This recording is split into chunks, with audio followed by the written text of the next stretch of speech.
traveling through another dimension, a dimension not only of sight and sound, but of mind. That's a signpost up ahead. Your next stop, dark territory. I know she's not deaf or dumb or retarded or anything.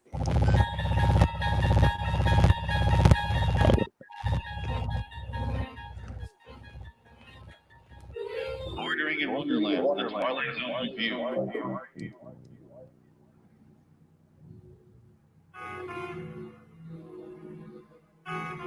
Portrait of a nervous man, Oliver Pope by name, office manager by profession. A man beset by life's problems, his job, his salary, the competition to get ahead. Obviously, Mr. Pope's mind is not on his driving.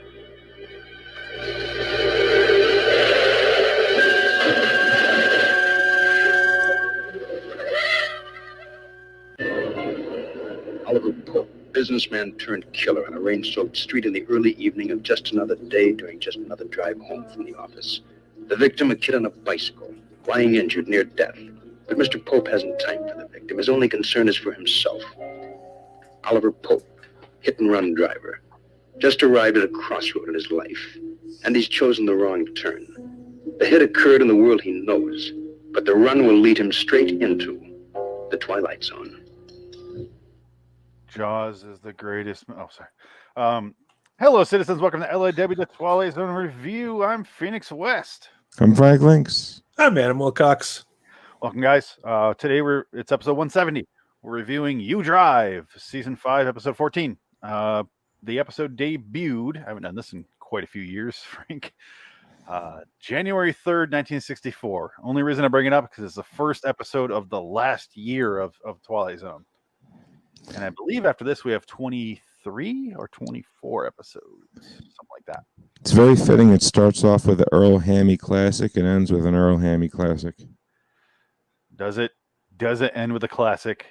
Well, I use classic like very loosely, like not at all, really. Like Charles Manson is classic. I got you. Okay. Yeah, like like the Titanic sinking. Yeah. It's old. Is what you mean. Like Tiny Tim music is classic. Yeah. Tiny Tim was a great musician, sir. He's a better actor. But for You Drive, did we all watch this today? Or Adam, did you watch it yesterday? I watched it today while I was cooking dinner. And you watched Long Morrow as well. You mentioned? No? No, I didn't watch Long Morrow. Not yet. I thought you said you watched it while cooking. I watched this one, the one that we're about to talk about. Episode, how good it is, and you said yeah. Oh, I thought you were talking about You Drive. No, you thought You Drive was really good. Interesting. Yes. Frank is aghast. I'm moderate. What?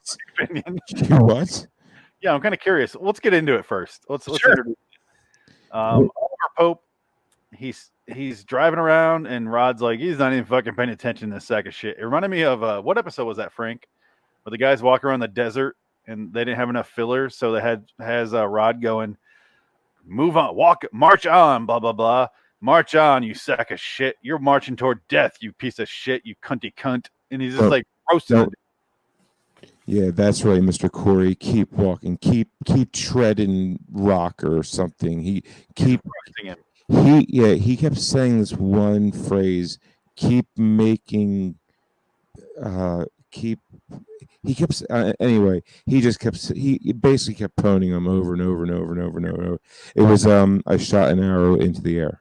Yeah, it was when he drew the telephone lines. Yeah, the telephone lines, and he drew that. But he's walking around at one point, and he's like, "You sack of shit, Mr. Corey," walking around like you own the place. God, I ought to kill you. I could. I'm the writer. I could kill you right now, and it wouldn't even matter. Anyway, keep walking. But this where he's like, he's driving, he's not even paying attention. Yeah, he's like, because if you stop walking, you're gonna have to deal with what you just did, Mr. Corey. So keep treading stone. Or now I got to figure out what the heck he said. Now it's gonna bug me. Whatever. But it was actually a good episode, though. I just said the word cunt 3 times in a row. You said heck. I didn't even hear you say cunt once. I hate these fucking these headphone things. That's all right. But he's driving around, His name's Oliver Pope, and he like they shot. I guess what really happened in real life is they shot it in reverse, where he pulls the guy backpedals away from the car, and the car backs away. But in reality, it's like he's driving. He pulls up on the wrong curb, like he's in fucking England. And the guy clumsily bumps into the car and falls over, and he's like, "Oh!" And he's clearly dying. It was a suicide by bicycle. Fun fact: No. the actor who played Oliver refused to be in that scene with the kid on the bike. Why? I don't know. Had some moral dilemma about it. What a dick. What's the point of the episode? The episode is a moral dilemma. Yeah. Douche. I don't know. Ask him. I'm just letting you know what happened. Fucking prima donnas. He reminds me of Bob Gutton, the warden from Shawshank, right? Yes, he did. You know what? I kept waiting to see a pink box with a pie. I love that guy. Every time he shows up in any movie, I'm like, he did it. He did it. He's the fucking guy. He pulls out some old shoes. Yeah. Oh, Andy. I mean, how often do you look at a guy's shoes like that? Yeah. Honestly, I look at them all the time. From that movie. I'm going to send you down with the sodomites. And then we'll have a book burning party and dance around it like engines. Wild engines. Oh, Shawshank. Yeah, Shawshank. Anyway, he kills a kid. I'm sorry. At this point, he hits the kid in the bike. It's the worst special effect. He barely hits the car. He falls over slowly. You could tell he like put his foot down and then slowly fell. Like the stuntman was not willing to commit. And then the fucking guy drives home. He runs away and flees the scene of an accident, Hit and run. Which I have successfully done 3 times. And don't be announcing it on YouTube now. Damn it. No, well, I mean, obviously other people were involved, but nobody was hurt. You know, I made sure nobody was hurt before I fled. Yeah. And Frank Links not resemble 3 times I succeeded. The other three times I got caught. Yeah. And that's why I have to turn to my co-host. I'm sorry. Oh, my name's really not Frank, so it doesn't matter. How do you feel about second mic, Adam? How do you feel about that? Well, Frank's in somewhere. Wait. How does he feel about what? I mean, I definitely didn't pull a hit and run. So Adam, can you delay us like 45 minutes testing a microphone? Are you prepared to do that? Oh, because I had control over that, right? That was me. It was all me. I said, you know what? I'm not going to be asleep in the driveway, but I will make sure I still delay the fuck out of this. Why are you saying that out loud and then committing to it? Don't do it. Okay, I'll keep it to myself next time. Thank you. All right. God, rude. You said it first. I was just confirming. Asking Adam if he's willing to accept that role. I didn't say yes, Frank. I don't care. I'll find a homeless now. At least everybody can see my chair. Half of your chair is missing. So what? What now? Whose chair? It's a magical chair. Adam's chair. He's got Rod Serling over his shoulder, like the guardian rod. I have Leo Fender's finest. So whatever. Huh? Huh? Nothing. I'm a Rod, not you. I know. Why do you like this episode? I like this episode because it's basically Christine. Yeah, but it's Christine. But and I don't want to jump to turnstile too soon, but I'll say it's Christine. But unlike Christine, this one actually has a better ending. Like I liked the ending. I did. I didn't think I would, but I did. Here's what I want to throw to you, Adam. Sure. One of my biggest thoughts of this episode. If you ever seen the movie The Machinist, no. Please go watch it right now. Okay. All right. Bye, guys. I gotta go watch The Machinist. No, seriously, watch Peace out, Adam. It's very similar to this. It's not so much the ending, but I don't want to give too much away because I really fucking love that movie. I'll check it out. Yeah, I'll check it out. Honestly, Phoenix, if you're up for it after this, I will watch it with you on Skype too, because I want to watch it so bad from hearing about it with you. It's a really good movie. Check it out. So that's a no. I said no. I didn't hear that. See, because I had these on. I still hear you. Through your mixer, I bet. What is the difference? So I can't hear myself talk. Frank can't hear me at all, so I'll just say whatever I want. No, when I talk, I can't really hear you. That's because it's no whatever. Yeah. There's a difference, and you don't realize it until you. I don't know, Phoenix. Pull those out and put a USB mic into your computer, and then you let me know. Inside you? Yeah. Okay. No. That's later when you come up here. You heard me. Weird. I can't wait for you to listen back to this, by the way. That's why I love listening to them, because I always hear. Yeah. Oh, So Frank, what are your? I mean, let's go overall thoughts. We'll go out of order for once. Your overall thoughts this episode, because Adam said his, and I want to see where I land between you guys. This is absolutely this episode by far. It's almost in battle with the Bewitching Pool of how bad this episode is. It's number 2 on worst episodes of all 5 seasons. Fuck you. Yeah. Really? Yeah. Huh. I hated it that much. you hate this one worse than last week's fucking grandfather clock bullshit. And He likes Ed Wynn. I don't apologize the episode for Ed Wynn. Ed Wynn's great, but that episode fucking sucks. Yeah. It's a waste of Ed Wynn. If Edwin was in You Drive, I would love You Drive. I like this more because it's not Ed Wynn. It's not a sympathetic guy. Ed Wynn is way too sympathetic. No, this guy's an asshole. Yeah, He's a straight up asshole. Yeah. Oh, I have that clip. The protagonist is a bad guy. Yeah. It's the domestic violence episode. His wife is such a nagging bitch, and he yells at her, and it's just that for 40 minutes or 30 minutes, whatever. Yep. How would you feel if you found out you just bought a car with a conscience? How would I feel? Whatever that means. I would hit my wife. Take So you it wanna for hear a from- minute. Oh, if that was my wife back in the 60s, there'd definitely be domestic abuse. Oh, don't get me wrong. She deserves to be hit for that fucking haircut. Yeah. Oh, That I- And then there's one thing that she does that's pretty stupid though. She says, "We got to do something about those hoodlums in the garage."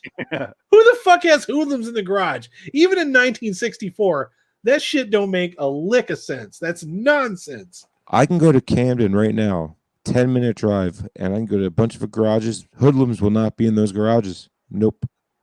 No. They're out in the streets. I mean, in Canada, the hoodlums live in garages, but that's besides the point.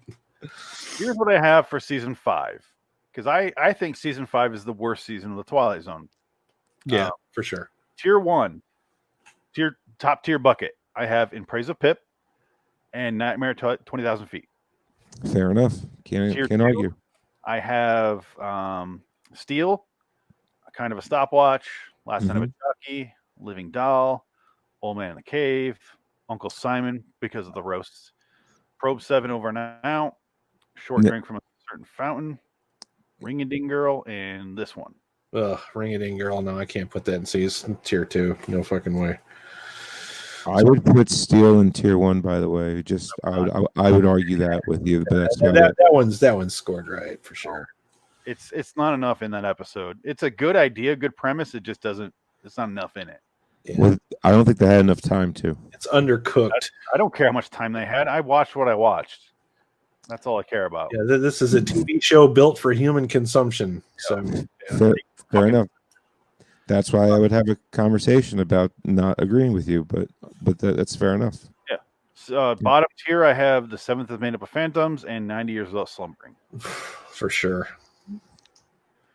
This one I'm putting tier 2. It's. I like this episode way more than I thought I would. I remember this episode and I was like, oh God, here we go. And I start watching it and I'm like, oh, it's not bad. The main actor's good. The premise is cheesy, but taken seriously. And it kind of works. There's some other things going on the side though too that have a setup and a payoff. So I like that stuff too. Yeah. Why are you laughing, Frank? I was just reminded of the Twilight Pones take on this episode and how they did it. And I almost want to play it. And I don't care if they get mad or not because it's worth playing. But it's Go listen to their episode. Yes. I will say that. Yeah. Listen to their shows unless we've done it. And yeah, I've heard them all already. Yeah. Yeah, I have a whole season 5 I haven't heard by them yet. But this episode, so he takes the car home. He goes inside. They start domestic violencing conversation, whatever you want to call it, and they talk. And then he's like, "I'm not feeling good." She gives him a Tylenol, and then she sees the lights flickering in the garage, and she's like, "Someone's in the garage! Hurry, hurry, Oliver!" And he goes in there, and he turns off the lights, and there's nothing there. And then she mentions, "This car better work right because I paid a whole $35 to get this car repaired." I was like, can I get their number? Because I used to have a mechanic who was stuck in like the 70s of pricing because he was an alcoholic with cancer, but he's since passed, and I don't have a mechanic like that anymore. From the alcoholism or the cancer? Probably both. Okay. I know what you're wondering, people. I know what you're listening for. I know what you want to hear. Of course I know how many calls from St. Louis to Ohio that is. It's 46.6 repeating. I was wondering. And I knew you were going to give it. Thank you for. Of course I did. That's a lot of calls to St. Louis. So I mean, Ohio, whatever the order was, I forgot. that's so much conversation time, and just for a little bit of tuning up of your everyday driver. You can't even buy wiper blades now for $35. That's not going to fucking happen. That's not going to fly. Only if there's a sale. Yeah, if there's a sale, and you might get like a. But they're steel. I guarantee they're steel, and not the floppy ones like you really want. No, yeah, they're the cheap ones. That's kind of what I was going to get at there. I'm glad you brought that up. It's $35 for cheap because they're fucking like shipped from China, and they're not actually made for cars. But that is a cheap ass repair. And she's like, that was a whole $35. That was a month and a half salary. $35, Oliver. Do you hear me? Do you hear my haircut? You can hear this. It's so sharp. That is a month and a half salary of an office manager. Yeah, I mean, we learned how much what's his name was earning making toys in that fucking terrible episode in season 4. I think I know what one you're talking about. God. They go to bed. They wake up in separate beds. The horn's going off, and he decides to go out there and turn off the horn. And I'm like, he opens the hood. I'm like, I wouldn't even know what to begin to pull to turn off the fucking horn. I would have no idea. Go to the source that's making the sound. It should be easy. How is that going to work in a garage? Now, mind you, the guy that's telling you this, Phoenix, is the guy with a steering wheel attached to his microphone. He's going to know what the fuck button to pull on that exact level. He's going to pinpoint that sound inside a garage. They are not attached, sir. I bet Frank knows exactly what model that car is and exactly where the horn assembly is to detach that shit. This steering wheel is worth more than every DVD that you have in your collection. I believe you. I know it was a Ford Fairlane. What's that? The car. It was a Ford Fairlane. I thought it was a Dart. No. How'd you come up with that? IMDb trivia. Oh, burn! I got to have a talk with Fred. He was wrong. Go right ahead. Talk with Fred. Fred was wrong. Fucking Fred. Who's Fred? Fred fucks. From the Twilight Pone. There you go. Does he seem like a car guy? I'm not a car guy either, but he's very far removed from a car guy. He's a guitarist in a band that lives in New York. I don't know shit about cars. I don't give a shit about cars either. I'm from Michigan. Fuck cars. Fuck them. I'm a car guy from Jersey, and I'm IndyCar media. I love cars. And I didn't know what this was because I have I don't. All old cars look the same to me. Racist. Okay, so let's talk about racist. Yeah. Why? Because the car was black. All cars are black in a black and white TV show. That's great. Frank, this is our third episode. Let's get back to serious. This is our third episode. I'm sorry. Go ahead. What? Our third episode about cars. And I rank them as the following, which I can't believe I'm about to say. You drive, Less quality is A Thing About Machines, and then The Whole Truth. Yeah. Yeah, I'm the opposite of you. You think The Whole Truth is the best? That's one of my least favorite episodes. Which one's that? The Whole Truth, where he buys the haunted car and can't tell a lie. Liar, Liar, original. And Khrushchev shows up at the end. Oh boy, Sucks. Oh, the thing about machines, right? Where the car kills him in the pool. Yeah, but this is better than The Whole Truth. That was great. That was so much better than this. This is a good story, I think. I like the story on this one. Yeah. That guy what's in the story? It's a hit and run, and the car was mad at him for not staying, and see what you just said right there. It says way more than you think it did. The car was mad at the guy. The car was like, motherfucker, go turn yourself in. You killed a kid. Burr, burr. You know, like this is about the manifestation of guilt. Yeah. Yes. Guilty because he tried to do a thing, and the car. I'm on your side, Adam. Yeah, I'm on your side. I know. Look, a lot of stories Rod writes, you have to really dig deep for the meaning. This one couldn't be any more on the nose, and he tells you so at the end. Yeah. And unlike Christine, where the owner, which I love, by the way, I love Christine. I absolutely one of my most favorite Stephen King movies of all time. But that one, the car controls its owner, and this one, the car is basically the guilt of the guy. It's manifesting in the car. We don't know why or how. It's just the fact that it's happening, and they do it in a slick way. At least I think so. See, I disagree with that last part, because I think if it was it's not slicker at all. You could watch it for the car wasn't really involved with it. It was more his mental state. They didn't do that. No, they kind of did, Phoenix. I'm going to disagree with you there. They kind of did with the whatever that guy who came over and did his correspondence. Yeah, let's get to that part. Yeah, he was talking about taking his job. He was a little bit, pissed off about that, and then that shows up. The car out, and the car broke down on the wife and drove her to the scene of the crime. They didn't do that. Well, it didn't drive her to the scene of the crime. It broke down at the scene of the crime, and it was literally a block away from their house. Yeah, but the car was supernatural with her and not him involved at all. What? So. That was a big skip. Are we still on here? Yeah. Hello? Okay. You skipped. What I said is the car didn't drive her without her control to the scene. It decided to stall at the scene. Because I'm pretty sure the corner is like down the street from his house.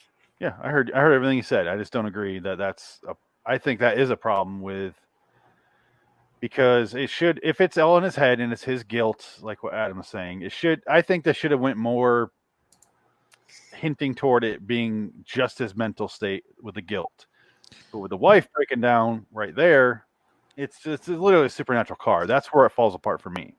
And it's even more supernatural that it drove its ass back to the garage without anybody knowing. See, that kind of gave me the creeps. That's kind of what I liked about it. It kind of gives you a little bit of that cold chill, like this car is going out of its way to let the owner know that I know what's up. You ain't going to fucking tell me. I'm going to tell you. I picture it was like crowbars came out and opened up the garage very slowly. And I would have gave this whole premise with the car more credence if there wasn't already an eyewitness. Yeah. I would have given it more credence if she wasn't a female and driving the car badly. I was like, is she just a female or is she driving the car bad? Is the car haunted? Is there a difference? I don't even know. You remember the car stalled in the middle of the freeway intersection? And you just get out. She gets out of the car, goes to the payphone, and everyone starts honking at this empty fucking car. Like it's going to move on its own. They don't know it's haunted. Like, oh, this is the haunted car of the neighborhood. Or get out and help. No, nobody does a goddamn thing except move, bitch, like to the car itself. My favorite is when he's walking down the street. He's going to go walk to the bus stop. and the car is slowly following down the neighborhood, and nobody in the fucking neighborhood notices a car with nobody driving the fucking thing in broad daylight, just cruising down, followed him like a fucking creeper. You know what I mean? Like, I thought I was waiting for the car to pull up and say, "Hey, I got a puppy in the trunk." You know, He even sped up and slowed down his walk to see if the car would match him. that was great. I liked it. It's fucking cheesy, but I liked it. I was giggling a little bit. Yeah. He did his own scientific experiment. Is this car with no driver really following me? Let me test this out for real. Like, never mind that there's no driver. yeah, that right there would send me running. Yeah, I'd be like, oh God, I gotta quit doing whatever it was I've been doing. Like, no more caffeine ever, no more sugar, nothing. I'm done. I'm checking my wife. Psych ward. I'm gonna join a church. I'm gonna do charity for the rest of my life. I'm done. Yeah, that would have been it. See something crazy, guys? If this was me, it would be like 5 Kias, 4 Ford Transits. There's been a bunch of minivans. yeah, a few. What would have been funny is if you would have walked all the way to a used car lot and had the car following him, just so you could watch one of those used car lot assholes come out and try to say, "Oh, hey, that car just basically drives itself." That'll be a good selling point. That'd be the whole truth. Season 2, yeah, right. Was it season 2 or season 3? It was video. It was a video episode. It was, wasn't it? Mm-hmm. Yeah. Well, no, I'm just saying, so it was season 2 then. I'm going to guess. Season 3.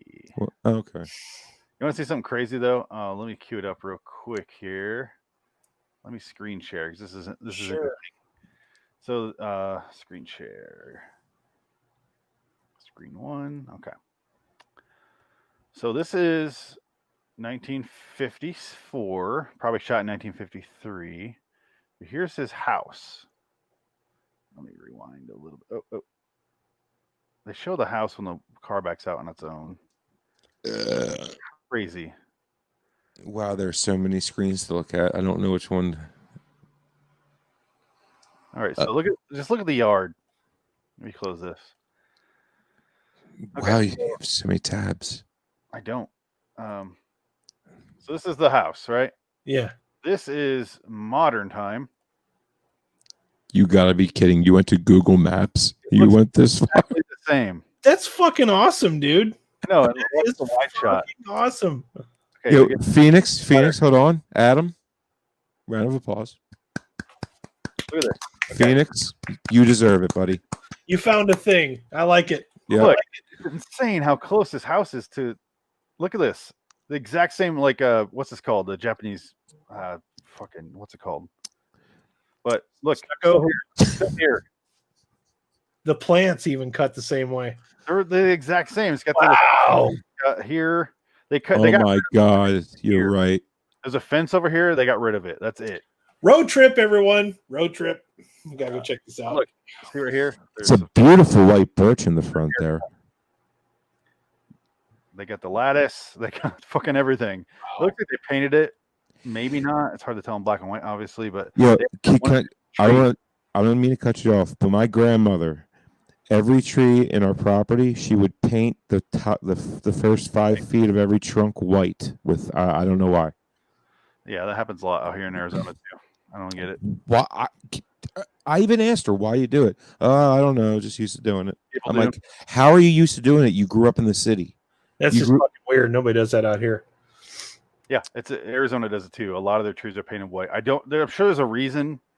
It doesn't dry it out as much. Who knows? I don't know. Like, I don't get it. Why though? It's a strange trend. Yeah. It's an Italian thing, that's for sure. I guarantee you, wherever you find a tree that's white like that, knock on the door. They will have plastic on their furniture. I was just gonna say that it's the nature equivalent of having plastic on the furniture. My our very eyes are at them. It's freaky. My grandmother in the living room, she used the corner of the living room, and she dumped about 4 bags of white stone and built a fake forest, like with trees and everything. It was ridiculous. So she thought like the CIA was after her and everything. She was just totally out of her mind. Sounds like it. Italian. The episode.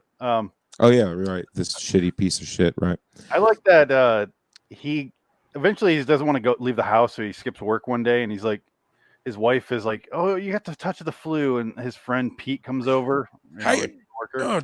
touch the flu, huh? Let me grab your hand, and, and I'm like social distancing. He's like basically tongue kisses him and is like, "Oh, I heard you get the flu." Oh, yeah, it tastes like it. Anyway, so I did your work at work with our businessman. We do vague work at work. And and he's like, "Motherfucker, you took my job. You're going to take my job. I'm going to fucking kill you." Like, when do you find out he's probably a male stripper? That'd be amazing. You took my stage time, you dick. You took all my tips. And then Pete leaves. Pete gets pulled over because some fucking narco Karen neighbor is like, "That's the guy. I know it's him." And he's like, "All right." And the motorcycle cop pulls him over and arrests him. I need that G-string money to feed my bitch of a wife. The motorcycle cop did not have to start the motorcycle to go and pull him over. He could have just stepped out front. He could have threw a rock and would have stopped that car. They're going an hour. Hey, like, "Where were you last night at 6:15?" He's like, "I was at home with my wife and kids." He's like, "We get a witness who says you're wrong." Put a stick in the spokes. Cool. I was still home. Doesn't mean she's right. That's not how this works. I was thinking this man would not be found guilty of this crime. No. Cool. Do you see any dents in my car? No. Okay. Bye then, bitch. Yeah, he would be a terrible Adam Grant. This wouldn't work. Or maybe he is Adam Grant. Because Adam Grant from Shadow Play? Yeah, because he was innocent. Yeah. I don't think he was innocent. Well, we don't know what he killed some people. In his dream, sure. No, in real life. No, because he wakes up, he goes to work, and every night he has the same dream. It's this one every night. Please, you got to believe me. I don't believe him. Do you want me to just start mouthing everything you're going to say now? Yes. Oh, what are we doing? What are we doing? I'm confused. You lost me. What are we doing? I don't get what game we're playing. The Adam Grant miming everything the word says. I got you. Okay. Wow. Hey Adam, can you go see if there's a roast in your oven? Because I bet you it's going to be a steak or something. I'll prove it to you. There's so many more easier ways I can prove this to you. But go home. There's a steak in the oven. I guarantee it'll be something else. Maybe leg of lamb tonight. I don't know, but it won't be steak. Yeah, Adam, watch that episode if you haven't seen it. Shadow Play, season 2, episode 25. No, it's like one of the last ones. 12. 23. We should know this by heart. I'll look at it. Closer. It's one of the last episodes. Remember that last 5 episodes? 4 of them are our favorite episodes. You're right. Yeah. So it's like 30, 29. It was less than that season. 25. 25 sounds right. 25 sounds about right. I think 26 is silence. Let's find out. It is episode 26. Yep. See, 25. Silence is 25. Okay. See, I was wrong. So, there you go. Good point then. Thank you. Par for the course. Right on. Yeah. So, the episode, the car's honking at him, trying to get him to go turn himself in. His coworker gets arrested, which really seems to work out for Oliver. So I don't know what he's supposed to learn there. He's like, he can't wait to get to work. He's like, yeah. Don't have the flu anymore. First of all, I hit that pesky fucking paper boy, and now I'm going to get rid of my pesky fucking coworker. This is a good day. He should be in a lot better of a mood than he's in, but he's not. If this car kills my wife, I have won the fucking lottery. I did the hat trick. I was waiting for that to happen.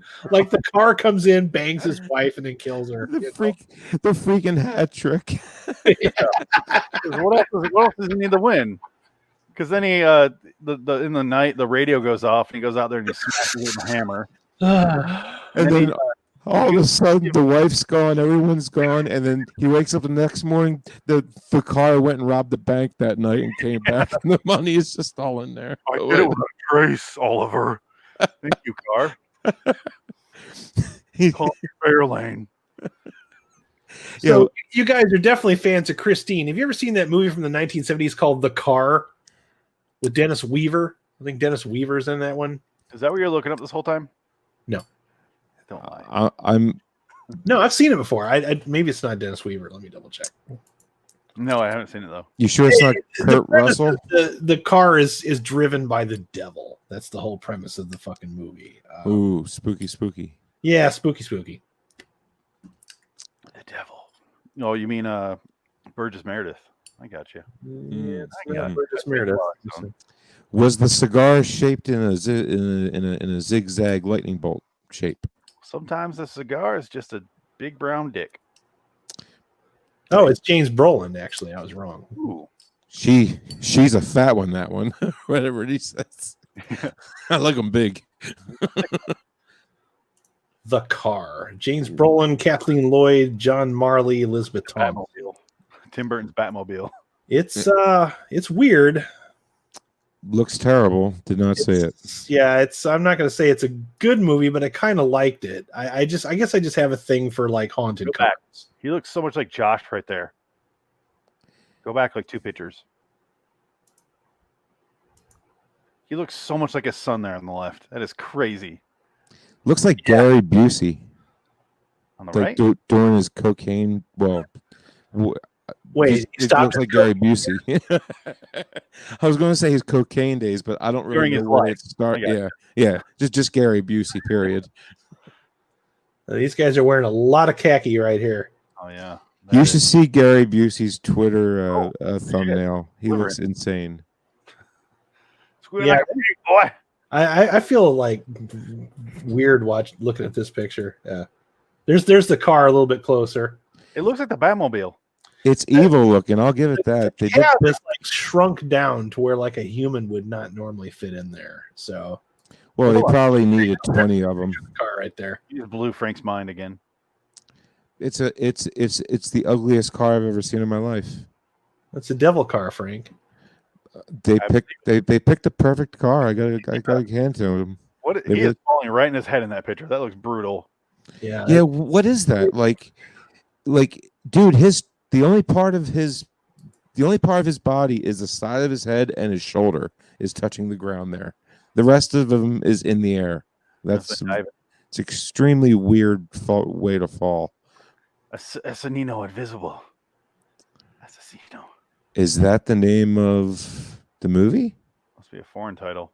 I think that's these are the foreign posters, but yeah, in the United States, it's definitely called The Car. That's a really boring. That's definitely not the translation for the car. That's something else that they're doing. Yeah, in Mexican, in Spanish, that would be El Carro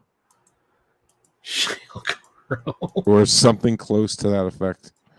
Or La Caro. Are cars feminine or masculine like in Spanish? Evil car, more than anything. It looks. I mean, Oh, French. it is. It's very evil looking. I'll give it that. Yeah. Anyway, yeah. If that car was speeding at you at 50 miles an hour, you'd be like, "Oh my god, it's about to fuck me up." I like how they're being chased in the desert, but there's clearly mountains, but they don't go to the mountains. Like they stand out in the open. But I love in this episode you drive, it's raining as he's walking to the bus station for some reason. It just starts pouring rain. Yeah, it was a cool effect. It doesn't really do anything for the episode, but it does bring the tension in. It ramps it up a little bit. One of many in this that does nothing for it. But my point being is, it's like you keep seeing his feet going, tick, tick, tick, tick, tick, tick, tick, and you can tell he's running and he's not running forward. No, he's running, easy. He's not moving any sidewalk tiles down. And you think the car's going to run him down. He falls and trips, of course, and almost. I really did think that car was going to run him down for sure. Yep, but then whoopsies, we got you. That's what I'm saying earlier about. I don't mean to cut you off, but this is exactly what I'm saying earlier. a thing about machines. The car kills the guy for seemingly no reason. The guy just seems like a dick. He doesn't really deserve it. Because it was a The guy machine. killed the guy, and the car is like, I won't hit you. Let's go downtown. You What? deserve justice, sir. Not Maybe him. that's why I liked the ending, because it's not what I thought would happen. Because my mind was going, it's gonna fucking run him down and get revenge for the kid. It's the kid's soul inside the car or some shit like that. No, Okay, I will give you this. This episode made about 17 left turns of I thought this was going to happen and it didn't. well, I like that. Yeah. Well, just what like when Maybe the because when the lights were going off or on because those hoodlums again were turning the lights on and off because that's what hoodlums do. so angry by the last two episodes that this one was a refreshing turn of events. You know? He smashed both headlights with a hammer and they still did not go out. They I were was gonna still ask- lit. In 1964, if you smash the light out with a hammer, would the light go out? Yes. That's what I thought. And they did. If you hit a bump too hard, the lights would go out. That's in what I thought. 1960s. I thought they were like really touchy back then. Yeah. When the car follows him around the neighborhood, it's Torgo's theme. Adam.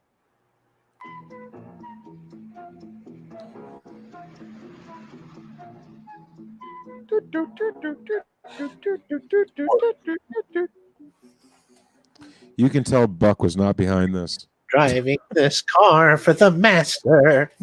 Here for the master. He will be praised. Phoenix, I got a question for you. If Buck Houghton was still Like, here for this episode, would it have been better? Yes, I think a whole season 5 would be better. Of course, but this pile of shit. I mean, would Buck even have greenlit it? Buck would have. See, what we're noticing is two things happening in season 5.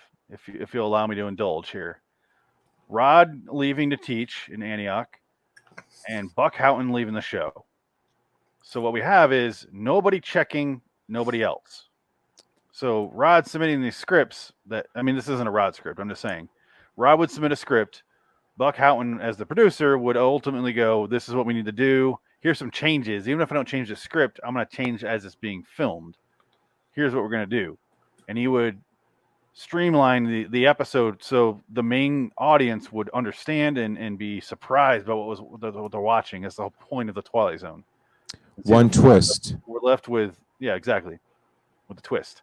We're left with Rod submitting these rush scripts, nobody following up on them, and then they just make it to air. Rod had a problem of making too many twists, and Buck was there to whip him back into shape because the pilot, two twists, and Buck was like, no, one, that's all you're getting, and we didn't get another one until season 5. And he got his 2 twists in that one episode. With the sand in the pocket. What the fuck's that called? So he was like what Lawrence Kasdan was to George Lucas when the original movies came out. Yeah. George Lucas, though, didn't have good ideas to begin with. People turned them into good ideas. Rod People Serling helped him fix it. Yeah. fine tune it. And that's what made it go from mediocre to great. Right. Or great to amazing, I guess I should say. Right. Sometimes it's a collaboration of people to get it to turn out. Gotcha.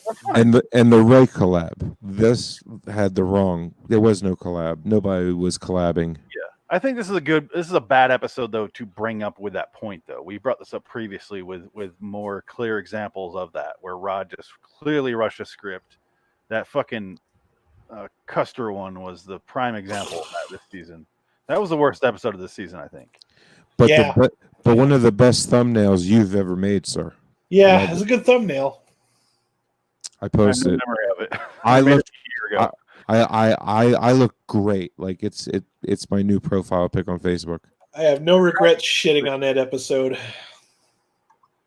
But that episode was still better than Tales from the Crypt. Yeah.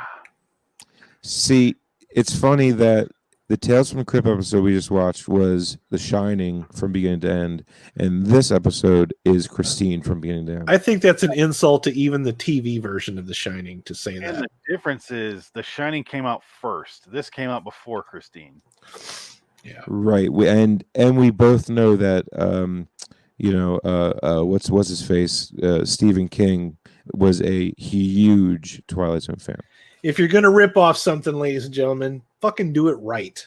And Do it right. episode, having seen The Machinist, this episode is The Machinist. I think about Christine when I'm watching this episode. That's how close it is to Machinist. And then that's probably because I haven't seen The Machinist. So I apologize, audience. I will watch that movie. Adam, I'll watch it with you whenever you want to watch it, buddy. Okay. For Earl Hamner Jr., You Drive is a little more than an extension of his own relationship with such devices. All mechanical things frustrate me. Ooh.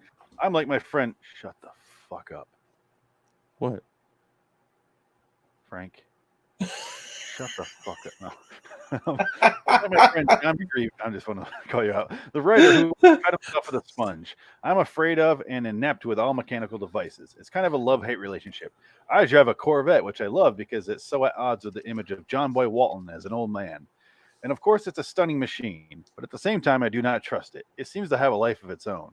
And sometimes when it will not start, I suspect it's because it has some personal grudge against me. It's insane. All right, almost done. Although not a particularly effective story, You Drive does have some good effects, such as when the determined automobile follows Edward Andrews, last seen in Third from the Sun, down the street. We had a man under the dashboard with a tiny periscope that stuck up through the hood of the car and drove with special controls, explains William Frug. I remember watching it because when I was on location and it was filmed, I was astonished. The car would come driving up by itself, and it was spooky because you couldn't see this little periscope sticking up. The most impressive shot occurs in a scene in which the car chasing Andrews increases its speed, running madly. Andrews stumbles and falls. Cut to a close-up as the car roars to within inches of his head and stops. You do it in reverse, explains director of photography George Clemens. You do it in reverse. Start the car right at him and then pull it back. Those things always work well when they're done right. It was so obvious too, by the way. He put no opinion into that entire thing. That was his entire review. Which it's almost like I guess he liked it. He said it's like lackluster, but that's about it. Oh, sorry, I missed this first part. I was gonna say, what do you mean? It's right here. You didn't know. You're not even on that page yet. Right here, man. No, liar. No. Pope is determined to keep It's his... $3.95. Call me a liar again. I'm fucking with you. I know. We can see here on the page. Even after the boy dies from his injuries and his coworker mistakenly identifies as the hit-and-run driver, but Pope's car has other ideas late at night. Wink, wink, nudge, nudge. It honks its horn, flashes its lights, and blares its radio. When Pope's wife takes it for a drive, it steers itself to the scene of the accident and then stalls. I just saw myself on the big screen. Finally, when Pope decides to walk to work, the car pursues him, coming with this isn't really his beaten. He doesn't say anything about his opinion. Nope. That's why I think Zickery just thought it was a good episode and not much to say, so I'll say as much as I can. I think it's the best of the 3 car episodes. It's the worst, but that's a lack of opinion. That's No, you said it. Yeah, it's a lack of opinion. That's a lack of an educated opinion. Yes. Well, yes. Go ahead. Did you? Ooh. Oh, you're stroking his chin for some reason. The car. I'm thinking it's like a Beauty and the Beast scenario where there's like a trapped soul inside. Well, you better make sure next time you buy one. Apparently. I don't have a tiny Korean man stuck in my car, so I think I'm fine. Well, if you're going to commit a crime with a car, you better make sure it doesn't have a conscience. I could go with karma manifesting itself. Karma? Karma. Oh, Adam, fucking high five. Good. Fucking home run, Chipperson. And then you're supposed to go tiff afterwards. Because when the joke is that bad, you just Chipperson yourself. Oh, just like the Dune jokes. The Dune jokes just have to be that bad. Nobody knows what the fuck you're talking about. Yes, they do. No. Chipper. No. It's the number one. If you're in the show, stop listening to my podcast. Stop. I don't want you. Are we good? Stop fucking mentioning it. Phoenix West. It's not a podcast. There's It's a podcast. LIW. Looks like a kid that just you stole a lollipop away from the kid. So would you like to hear the other? I have three. I have 3 clips of this episode. That's it. Do it. Just 3. Pull the trigger. The The master. The master. Gonna blow your freaking ears out again. I'm scared. Oh, whatever. Is that loud? Yeah. Is that I'm better? kidding. I'm kidding. I can't hear Okay, anything. fine. Is that loud? Can't hear anything. Well, what brings you out here, Pete?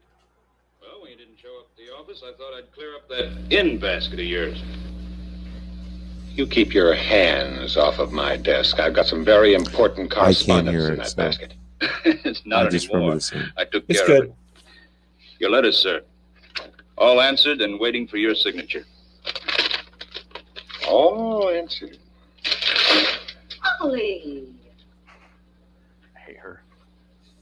Sorry, Ollie. I only wanted to do you a favor. You can do me a He's favor. such a do-gooder too. You know what though? He Quit deserves. looking for my He job, deserves huh? her. He fucking deserves her. I take one match morning made in off, hell. and already Yeah. you start making noises like you're the head of the department. Them, You got it wrong, all Ollie. 3 of them, the I'm car only and them trying to too. help you. Yeah, it's Got a things to pile up. miserable threesome. Don't try. Again, it's You listen to me. You think I enjoyed sitting in that office, dictating your lousy letters? I got better things to do, buddy boy. Nobody's holding you here. Go do them. Well, you bet I will. Pete. What part is it at? I'm sorry. I shouldn't have blown up at him like that. He's apologizing for being Last an night, asshole. a kid in our block was run down. I knew him. He used to come over and play with my kids. There was one Whenever I'm nice, sick, I always decent, lay in bed with fun-loving, my suit ambitious on. little kid. He not ran him the fuck Some over. maniac smashed into him and left him lying there in the rain. Yeah, I know. maniac. We've been reading about it in the papers. It's a terrible shame. Well, He was a they're pedophile. watching the corner. He'll show up. They always do. You don't happen to know how the little boy's getting on, do you? Just sad I won't be able to fondle those He died nuts yesterday. anymore. About an hour ago. Come over to play with my kids. Really aggressive. The car pulled up and says, "Hey kid, you want to play with a puppy? Get in. Got some puppies in the trunk." Now I have all this extra E laying around that I don't know who to give it to. It's candy. It's cherry Pez. Try some. Whoa! That'd be a fun episode. Like after the credit sequence, is he gets in the car finally after it almost hits him. In the car drives him to the cop shop, drives him to the police station, goes inside. I want to see after the credits where he's like, "That's Pete. He definitely hit that kid." That's that comes out in the car. Is like, I don't know what happened, man. I saw it. It's like you can only bring the horse to water, you can't make him drink. Yeah. Go outside, and the car's just sitting there flipping a coin, standing there. You know, With the car, no. He goes to get in and it's locked. He can't unlock it. Yeah, Won't let Come him on, I in. went in there. it ends like fucking Nightmare on Elm Street Part 2 or Part 1, where they just drive off in the bus and fucking don't come back. Yeah. It was funny watching him being driven by a driverless car to the cops. That's what I'm saying. Nobody in the neighborhood noticed that shit or say anything like, "You're not going to believe this, but there's a car that's not no driver." 6 people live there apparently. And he did not look any like this was not unnormal to him. This was like Either that or he lived in the neighborhood where Indiana Jones got blown up in a refrigerator. You know, that's the only other thing I can think of. He's in that neighborhood. I'm shocked Indiana Jones is on your brain. I know. Gonna change your background now to the Temple of Doom set. It is a great hat, though, Adam. I will give it to you. Fine, it's a fine-looking hat. You did nail it, sir. You did nail it. I tried. I know. You put a lot of effort into it. That's what I'm saying. Great-looking hat. I like it. Did you notice in the outro, Rod warns you about concealing your crimes with a car? Oh, this one?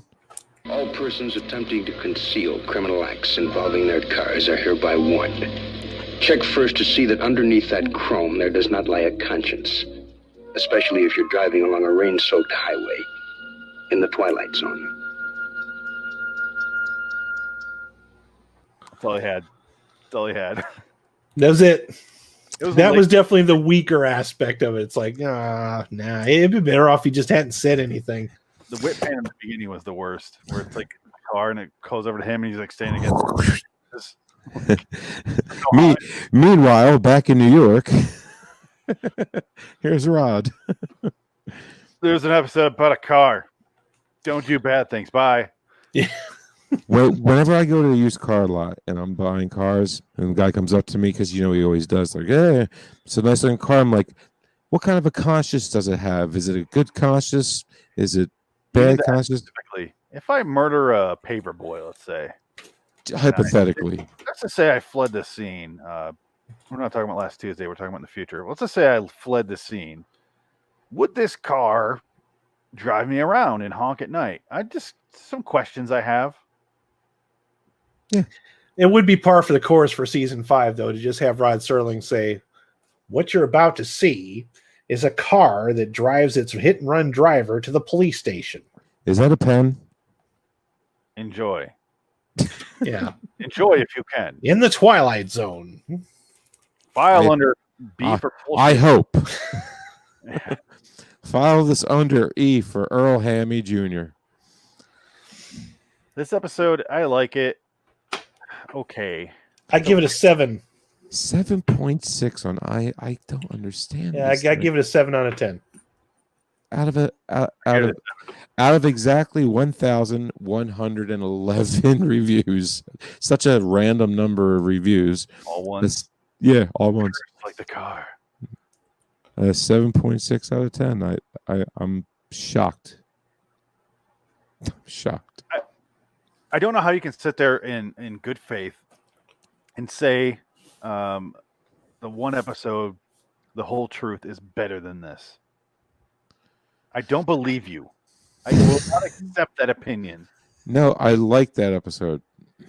That episode is one of my least favorite episodes. Remember that it's a comedy. It tries to be a comedy and it fails so fucking hard. It was so bad that it was funny at being not funny. Terrible to sit through. I remember doing the review with you. We are talking about the one, right, where the car eventually is Gorbachev's car or something. Yeah, Gorbachev comes and then he sells it to him so he can't lie, and it's like a weird, stupid political swing at the very, very end. Yeah, somehow this used car salesman topples the Berlin Wall. Yeah.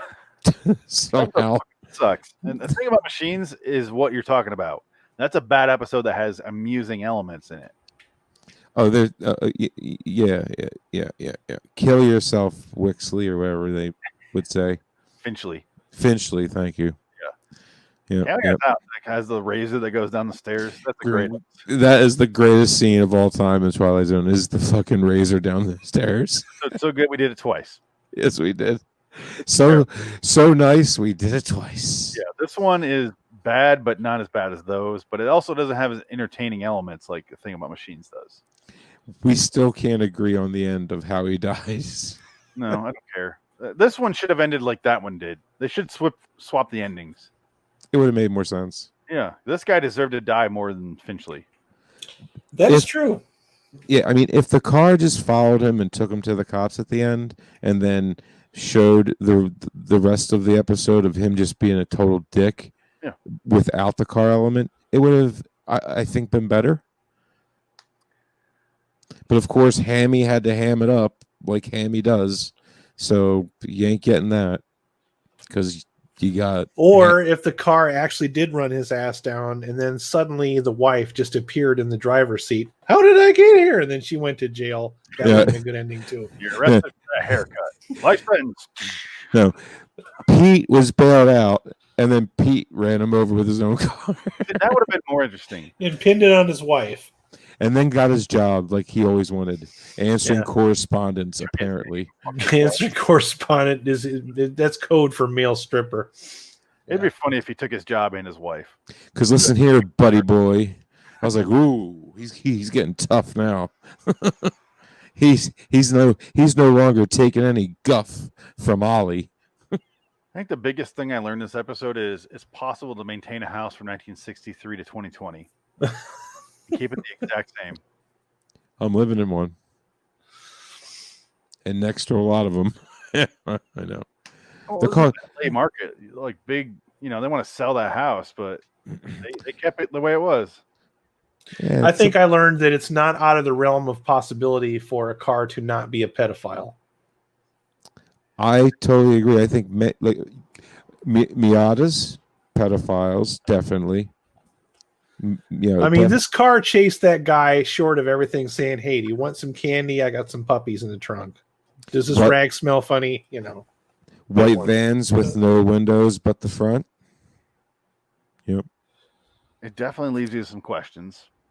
Phoenix, the most pedophile car that you can think of. I mean, obviously we have a CMV.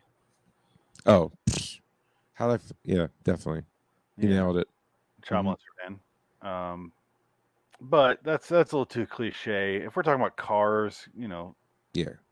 Man, you don't want an El Camino. The kids are on the outside. You want more of a station wagon. El Caminos are awesome, by the way. Okay. Not for child molesting. No. The Ford version of the El Camino is the child molester. The El Rancho. The Rancho. It's the Mexican child molester. Is the Ford version. Toyota had one, then that's the Japanese molester. I feel like you want to answer this question. I'm sorry, go ahead. The question that you asked me. No, I'm sorry, go ahead. No, I was trying. You're not letting me. You said El Camino. I owned El Camino. Until I crashed it. I don't know. I will say LIWstudios.com. Check out the other podcasts and shows on there. You didn't answer the question. No, I tried. You fucking talked over me. Go ahead. I'm sorry. It's hard to not talk over you with the... my bad. Red Dragons Radio, you say. Okay, Adam. www.raidersofTheLostFlicks.com. Cool. So, guys, we'll be back for The Long Morrow, which is an actual good episode. I like that episode. Looking forward to it. It's one they actually play on the marathons. That's good to know. That gives me hope. The name just does not like...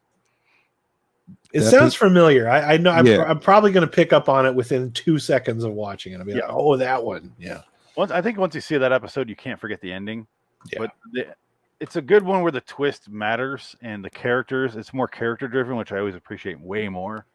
I grew up in that generation of people that described these episodes by the twist. Like, oh, remember the twist? It's like, well, I don't need to watch that one now. This one's got good character development and you're kind of invested a little more. I want to say it's amazing, but for season 5, holy shit, it's a fucking holy grail. It's gonna make our season. I'll tell you that. But well, that's. I mean, how many episodes in are we? Everything in my computer's froze right now, so I have nothing to tell you. This is episode 514, so we're 14 in. Okay, there we go. I don't even know if I can air this up because it froze. So okay, I hope so. I'm gonna take his YouTube video and make it in audio because it is froze at 42 minutes, and who knows how long ago that was. Oh no! Oh no! Yeah. Oh yay! A whole lot of notifications of YouTube going back and forth again about this. If you can't make that work, I can help you with that. I can fix that for you. Yeah. I don't know. Until next time. In the meantime, I'm Frank Lynx. I'm Adam Wilcox. So long, citizens. So long, Oliver. Goodbye, everybody. Have fun getting fucked in the ass, Ollie.